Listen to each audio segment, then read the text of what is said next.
And the freshman summer has been about more than just basketball. All 4 freshmen live together and have created a bond off the court. While Hayworth is one of the best Big Ten setters here at the net, she's also one of the best servers in the conference here at the service line, and her strategy, well, it's pretty simple. The Indiana defense was excellent tonight, especially in the half court, stifling UNC's offense and holding them to under 34% from the field. Opposing teams have figured out how to neutralize the Indiana front court. Trace Jackson-Davis and Race Thompson have been double-teamed in the paint for the last couple games, and the other players just haven't stepped up and made big shots. One thing that stood out tonight in Indiana's win over Bethune-Cookman was the ball movement. They were flying out in transition and picked up 27 assists on 36 total made baskets. Indiana volleyball had one of its best seasons in a decade this year. One player sparked the improvement in many ways on the court, but she also made an impact with her career off the court. There's plenty of optimism surrounding Indiana basketball this season. One of the reasons, that would be incoming freshman Malik Renew. Renew and the rest of the freshmen will bring their chemistry to the hardwood on Saturday for an exhibition match against Marian University. The regular season begins on November 7 against Morehead State. Brianna, Aiden, back to you. First Thursday is a festival of arts and culture at Indiana University. One IU student is trying to make a difference through friendship bracelets at her booth.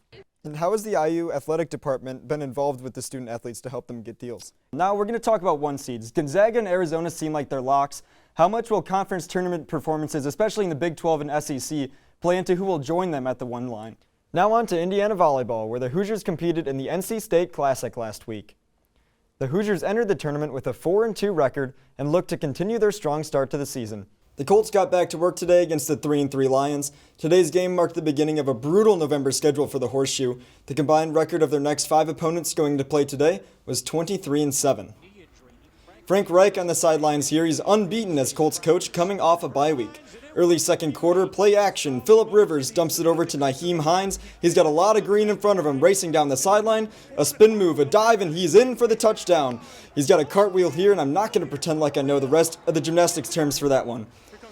A minute before halftime, Phillip Rivers drops back again, lofts one down the sideline. Nyheim Hines again. Have a day, Nyheim Hines. And another celebration. That one was awesome.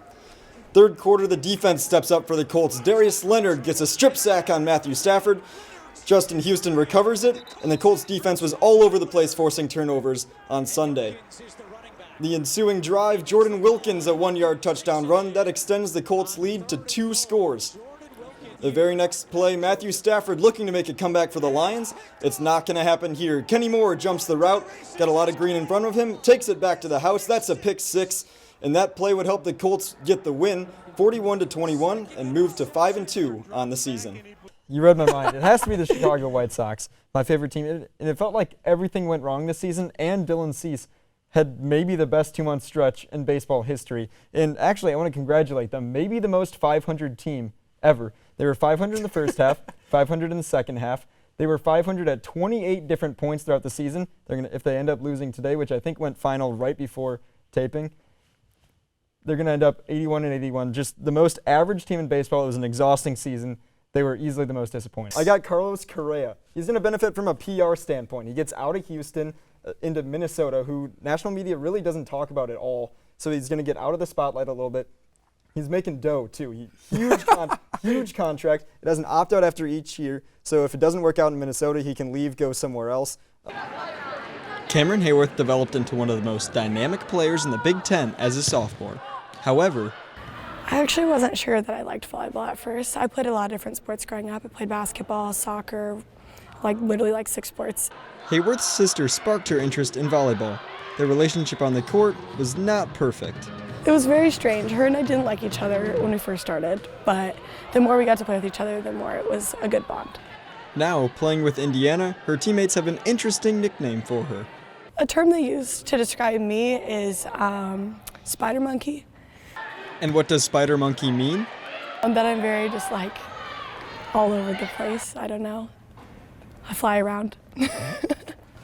Head coach Steve Aird has high praise for her game. She's one of the best athletes I've ever coached. She's one of the most competitive kids I've ever coached, and she can do a lot of stuff. While Hayworth is one of the best Big Ten setters here at the net, she's also one of the best servers in the conference here at the service line, and her strategy, well, it's pretty simple. hit it hard. That's it. Hayworth's impact spans off the court. NIL entered the college sports landscape, and she signed a deal with Hoosiers for Good, a partnership with charity organizations in Indiana.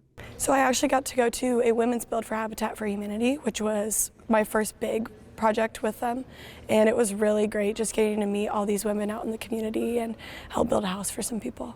As one of the more involved athletes in NIL at Indiana, Hayworth sees name, image, and likeness changing the future of college athletics. I think it will be more beneficial within the next coming years now that more companies are branching out with it, but I think it's been really cool getting the athletes involved with other businesses in the community. The point is given to Ohio State. Looks like it did not end up touching the blocker's hands. That's a huge point for the Buckeyes here, looking to close out the Hoosiers in 3. Oh, definitely worth it for Indiana to challenge at this point, especially. Especially given the length of the review. Exactly. Pass by Gosnell flies long, but a block at the net, and the Hoosiers get the point. On Hayworth, we've talked about her a little bit, but she's so impactful on any area of the court, and she can just read situations so well just as a sophomore. And she has so much on her as the consistent setter, even last year. Very well versed in the way the game is played and able to anticipate the flow. Such a talented player in many aspects of the game. Blocked once again in the middle. Maddie Saris with the solo block this time. Now Indiana has tied Ohio State at 5 blocks apiece. Very quickly like that. Indiana once again with the advantage. Both teams seemingly trading off points here in the 3rd set. That time Hayworth's serve looked like it was a little bit of a mishit. Flies to the other end of the net. Yeah, it came off her hand awkwardly. Maybe the toss before hitting it wasn't quite right.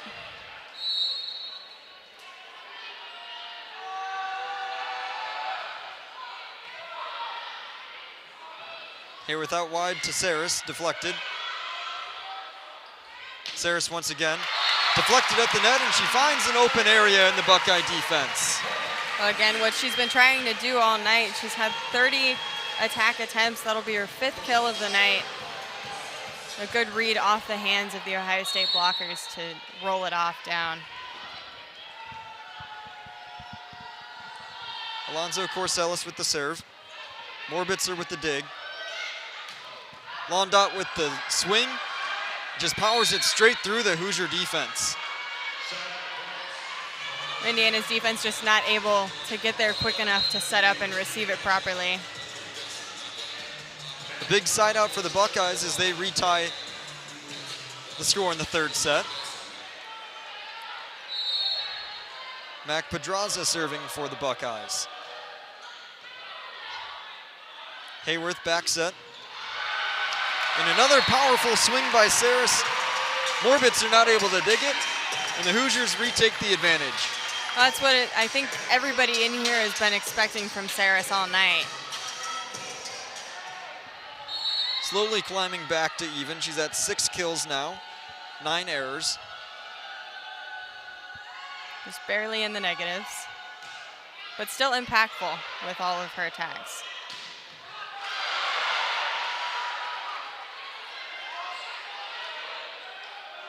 Gonzalez once again. She finds an open area right down the sideline. A great placement once again, just able to read the positions of Indiana.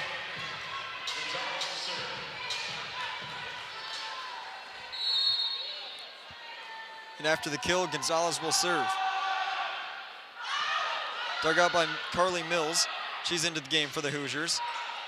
Deflected. Srame out to Gosnell. And tipped at the net. Indiana with the point. There's the power from Gosnell again, and all you need is to hit the fingertips of the blockers.